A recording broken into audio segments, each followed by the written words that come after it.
حضرت امام زرقانی نے یہاں ایک بڑا خوبصورت واقعہ لکھا ہے کہ ایک دن حضور سیر کرتے کرتے مدنی زندگی میں باہر تشریف لے گئے. وہاں ایک قافلے نے پڑاؤ کیا ہوا تھا اور ان کے اونٹ چل رہے تھے. ایک سرخ رنگ کا اونٹ حضور کو پسند آ گیا. قافلے والوں سے پوچھا اس اونٹ کو بیچتے ہو؟ انہوں نے بیچنا تھا یا نہیں بیچنا تھا. حضور نے پوچھا تو کہا ہاں بیچتے ہیں. میرے شیخ کہتے ہیں میں دل ویچا میں جگر ویچا جے پیارا محمد آ جاوے نہیں میں اپنا سارا کر ویچا جے پیارا محمد آ جاوے. انہوں نے بیچنا تھا یا نہیں؟ کہا جی ہم بیچتے ہیں. اچھا کتنے کا بیچتے ہو؟ کہا جی اتنے کا. سودا طے ہو گیا. حضور نے فرمایا کہ میں کوئی تاجرانہ غرض سے تو آیا نہیں تھا کہ میں قیمت ساتھ لے کے آتا. میں تو سیر کرتا ادھر آ نکلا اور تمہارا اونٹ مجھے پسند آ گیا اور میں نے اس کا سودا کر لیا. ایسا کرو کہ اونٹ مجھے دے دو اور میں شہر جا کر کے اپنی اس کی اونٹ کی قیمت تمہیں بیچ دیتا ہوں. انہوں نے کہا میں منظور ہے. حضور نے اونٹ پکڑا اور چل دیے. اور جب حضور جا رہے تھے تو وہ حضور کو دیکھتے رہے اور جب آقا کریم نظروں سے اوجھل ہو گئے تو وہ دلوں پہ ہاتھ رکھ کے کھڑے ہو گئے. تھوڑی دیر کے بعد سکتے سے جب باہر آئے تو ایک دوسرے سے پوچھنے لگے یار یہ شخص جو اونٹ ادھار لے گیا اس کا پتہ پوچھا تھا کسی نے؟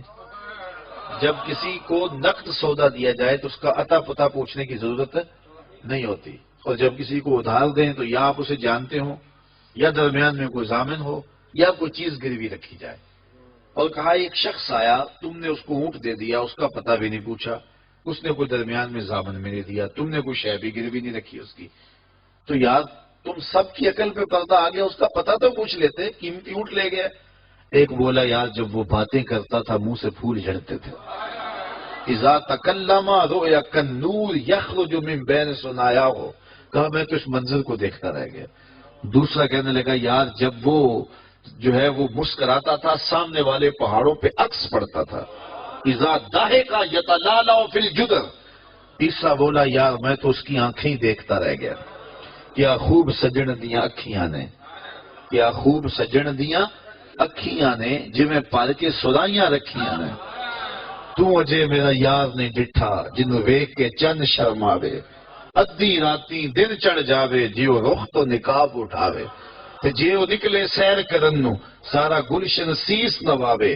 اتے دھرتی لف لف جاوے جے ہاتھ پھلاں وچ رکھدا ہاتھ پھلاں تو ود جاوے.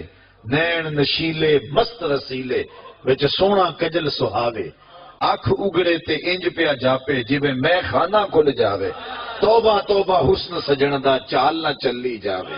بجلی ڈردی لشک نہ مارے متا بے ادبی ہو جاوے. تے جے او کھولے پیچ زلف دے اتے راہی راہ پل جاوے.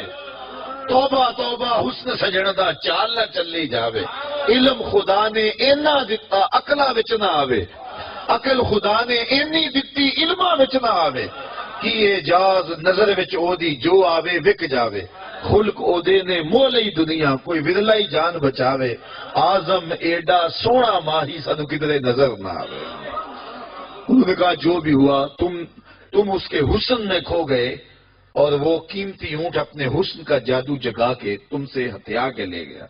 امام زرقانی لکھتے ہیں جب انہوں نے یہ کہا نا کہ قیمتی اونٹ ہتھیا کے لے گیا تو اب تک خاموش بیٹھی خیمے کے پردے کی اوٹ میں بیٹھی قافلے کے سردار کی بیوی نے خیمے کا پردہ سرکایا اور ان سے مخاطب ہو کے بولی انا ضامنۃ لسامان جمالکم لا یغدر بکم. خبردار اس کے خلاف کوئی بات کی تو اگر وہ قیمت نہ دینے آیا تو مجھ سے لے لینا, میں اس کی ضامنہ ہوں. انہوں نے کہا اچھا تو اسے جانتی ہے؟ کہا واللہ میں بھی نہیں جانتی. تو کہا پھر ضمانت کیسے دے رہی ہے؟ کہا جب تم سودا کر رہے تھے خیمے کی اوٹ سے میں نے اس کا چہرہ دیکھا تھا اور جس کا چہرہ اتنا سونا ہو وہ جھوٹ بول ہی نہیں سکتا ہے. تھوڑی دیر گزری تو حضور کے غلام آ گئے کہ کون ہیں لوگ جن سے ہمارے آقا نے اونٹ خریدا تھا. انہوں نے کہا یہ ہم لوگ ہیں. کہا یہ حضور نے کھجوریں تمہاری ضیافت کے لیے بھیجی ہیں اور یہ تمہاری قیمت ہے. انہوں نے کہا قیمت بعد میں دینا, ہم تو خود بک گئے ہیں, ہمیں پہلے بتاؤ وہ پیارا رہتا کہاں ہے. تو کہا یہ نخلستان مدینہ جو سامنے دکھائی دیتا ہے یہی ڈیرے ہیں اس محبوب کے.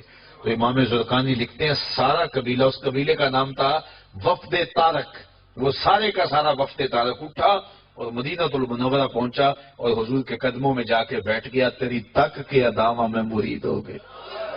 تو چہرہ اتنا خوبصورت تھا، اللہ اکبر، دیکھنے والے کہا کرتے ہیں اللہ اللہ، یاد آتا ہے خدا دیکھ کے صورت تیری۔ تو کسی سے اگر پیار اس لیے کیا جاتا ہے کہ وہ سونا بڑا ہے، تو پھر آؤ نا اس سے پیار کیجئے جو اتنا سونا ہے کہ پیر مہر علی بول کے کہنے لگے، مکھ چند بدر شاہ شانی ہے، متھے چمک دی لاٹ نورانی، کالی زلف تے اکھ مستانی ہے، مخمور مد بھریاں۔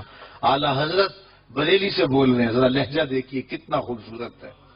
بل بل نے گل ان کو کہا، بلبل کی منتہائی پرواز تو یہ کسی کو پھول کہتے، وہ پھول سے آگے تو سوچ نہیں سکتے، لیکن اس نے بھی پھول کہہ دیا۔ بل بل نے گل ان کو کہا، کمری نے سروے جاں فضا، حیرت نے جھنجھلا کے کہا یہ بھی نہیں وہ بھی نہیں، خورشید تھا کس زور پر، کیا بڑھ کے چمکا تھا کمر، بے پردہ جب وہ رخ ہوا یہ بھی نہیں وہ بھی نہیں۔ وہ حسن دیا اللہ نے اپنے محبوب کو۔ تو کسی سے اگر اس لیے پیار کیا جائے کہ وہ سونا بڑا ہے، تو مجھے بتاؤ کہ حضور جیسا سونا زمانے میں کوئی ہو سکتا ہے؟ اللہ اکبر، سارے حسن حضور کے قدموں سے پھوٹتے ہیں۔ اور مجھے اتنا اچھا لگتا ہے یہ شعر اعظم چشتی مرحوم کا کہ اس نے پتہ نہیں کہاں بیٹھ کے یہ شعر لکھ دیا کہ سمجھا نہیں ہنوز میرا عشق بے ثبات، سمجھا نہیں ہنوز میرا عشق بے ثبات، تو کائنات حسن ہے یا حسن کائنات، تو کائنات حسن ہے یا حسن کائنات۔ تو اگر کسی سے اس لیے پیار کیا جاتا ہے کہ وہ خوبصورت بہت ہے، تو پھر بتاؤ حضور کے حسن، یاد حضور کے چہرے کا جمال اور رنگ اور شان، تو پھر حضور کا چہرہ ہے نا۔ حضرت میمونہ بنت کردم رضی اللہ تعالیٰ عنہ فرماتی ہیں کہ مجھے حضور کی زیارت کا شوق ہوا تو میں اپنے والد گرامی کے ساتھ حضور کی زیارت کے لیے حجۃ الوداع کے موقع پہ میں حج کے لیے گئی، اور حضور سواری میں بیٹھے تھے اور میں اپنے والد گرامی کے ساتھ حضور کی قربت حاصل کرنے کے لیے اور حضور کی زیارت کے لیے پہنچی۔ حضور کے چمکتے چہرے پر نظر جم نہ سکتی تھی، اور میرے میں ہمت نہ ہوئی کہ میں حضور کے چہرے کو دیکھ سکوں۔ تو حضور سواری میں بیٹھے تھے تو میں حضور کے پاؤں کو دیکھنے لگی۔ فرماتی ہیں کہ حضور کے انگوٹھے کے ساتھ والی جو انگلی تھی اس کا قد باقی انگلیوں کی مناسبت سے لمبا تھا۔ فرماتی ہیں ما نسیت فی ما نسیت طولا اصباحو، کہتی ہیں کہ آج تک اتنا عرصہ گزر گیا ہے، حضور کی مبارک انگوٹھے کے ساتھ والی انگلی کا حسن ہی میری نگاہوں سے ظاہر نہیں ہوتا۔ یار جس کی انگلی اور جس کے پاؤں کا حسن اتنا ہے، اس کے چہرے کی جمال کی کیفیت کیا ہوگی؟ وہ کسی شاعر نے کہا تھا نا کہ قدموں پہ جبیں کو رہنے دو، چہرے کا تصور مشکل ہے۔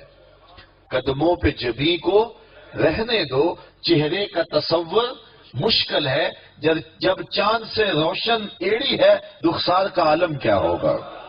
جب چاند سے روشن ایڑی ہے رخسار کا عالم کیا ہوگا؟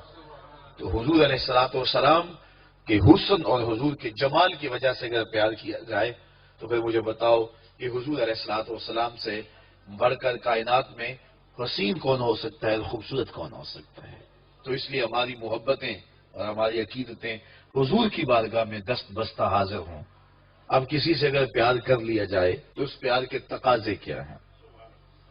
بندہ جس سے پیار کرتا ہے اس کا کثرت سے ذکر کرتا ہے، اور یہ محفل میلاد اس عقیدت کا روپ ہے، محبت کے اس تقاضے کی تکمیل ہے۔ بندہ جس سے پیار کرتا ہے اس کا کثرت کے ساتھ ذکر کرتا ہے، اس کا جی چاہتا ہے کہ اس کا تذکرہ چھڑا رہے، اس کی باتیں ہوتی رہیں۔ رومی علیہ رحمہ جنہیں اقبال نے اپنا مرشد مانا ہے، ان کا کمال یہ ہے کہ وہ تمثیل سے بات سمجھانے کی عادت رکھتے ہیں۔ وہ اس نقطے کو بڑی خوبصورتی سے سمجھاتے ہیں کہ کسی نے مجنو کو دیکھا کہ ریت کے اوپر لیلا لیلا لکھ رہا ہے، تو اس نے رک کے پوچھا یہ کیا کر رہے ہو؟ تو گفت مشق نام لیلا می کنم خاطری خود را تسلی می دہم، اس نے کہا اپنے محبوب کا نام لکھ لکھ کے دکھی دل کو قرار دے رہا ہوں۔ تو رومی کہتے ہیں کہ اگر مجنو کو لیلا کا نام تسکین دیتا ہے تو امتی کو حضور کا نام تسکین نہیں دیتا۔ اور میں تو کہا کرتا ہوں میں خانہ سہارا دیتا ہے نہ جام سہارا دیتا ہے، ہم کو تو مدینے والے کا ایک نام سہارا دیتا ہے۔ ٹھنڈ پڑ جاتی ہے سینے میں جب کسی کے لبوں پہ اس مبارک نام کا چراغاں ہوتا ہے، تو جس سے پیار کیا جاتا ہے اس کا کثرت سے ذکر کیا جاتا ہے۔ میاں صاحب نے بھی اپنے انداز میں کہا ہے نا، جو کسی عاشق ہوئے تے گلوں سے دی کرتا، 100 مکر بہانے کر کے مرنے ہو سے مرتا۔ جب محبت کسی سے ہو تو پھر اس کا تذکرہ کسی نہ کسی بہانے چڑھا جاتا ہے۔ یہ نہیں ہو سکتا کہ طبیعت اچاٹ ہو جائے کہ یہ بات چھوڑو بھی نا۔ میں مختلف جگہوں پہ جاتا ہوں تو بعض لوگ پرچیاں دیتے ہیں جناب میلاد النبی کے ثبوت کے حوالے سے بھی کوئی بات کیجیے، تو میں کہتا ہوں کہ دلائل کی زبان میں ہمارے علماء بات کرتے ہیں اور کمال کر دیتے ہیں، لیکن میں کہا کرتا ہوں اپنے سادے لہجے میں، کیا حضور کے ذکر کے لیے بھی دلیل کی ضرورت ہے؟ کبھی ایسا ہوا ہے کہ پھولوں کا تذکرہ چڑھا ہو اور بلبل کہے کہاں لکھا ہے؟ بات شمع کی ہو رہی ہے اور پروانہ دلیلیں ڈھونڈ رہا ہو، اور یہ بھی ممکن نہیں ہے کہ بات سرکار مدینہ کی ہو رہی ہو اور امتی کو کسی دلیل کی ضرورت ہو۔ محب کے لیے اس سے بڑا سرمایہ کوئی نہیں کہ کوئی اس کے محبوب کا ذکر چھیڑ دے۔ تو محبت کا تقاضا ہے بندہ جس سے پیار کرے اس کا کثرت سے ذکر کرے۔ دوسرا تقاضا یہ ہے بندہ جس سے محبت کرتا ہے اس کا نہ عیب سن سکتا ہے نہ اس کا عیب دیکھ سکتا ہے۔ حبو کا شیع یومی و یسم، بندہ جس سے محبت کرتا ہے اس کی محبت میں بہرا بھی ہوتا ہے، اندھا بھی ہوتا ہے۔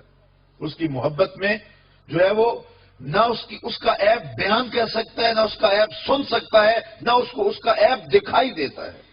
جہاں محبت پیدا ہو وہاں عیب نظر نہیں آتے، وہاں کمال نظر آتے، عیب ہوں بھی تو نظر نہیں آتے۔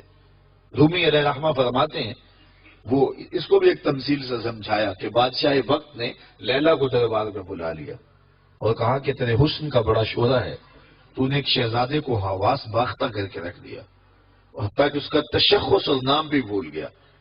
نام تو اس کا کیس تھا نا، لیکن دنیا مجنون کے نام سے جانتی ہے۔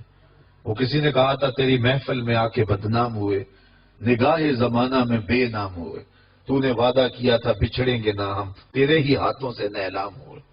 تشخص تک مٹ گیا، نام تک مٹ گیا۔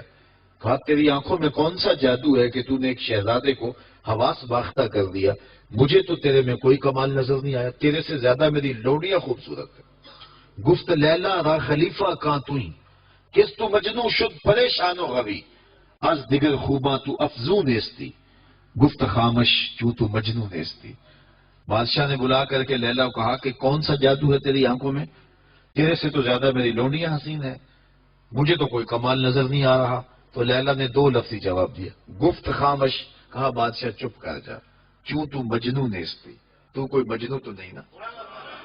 دیدائے مجنو اگر بودے تولا، از تو عالم بے خطا بودے تولا، تیری آنکھ مجنو والی ہوتی پھر تو مجھے دیکھتا۔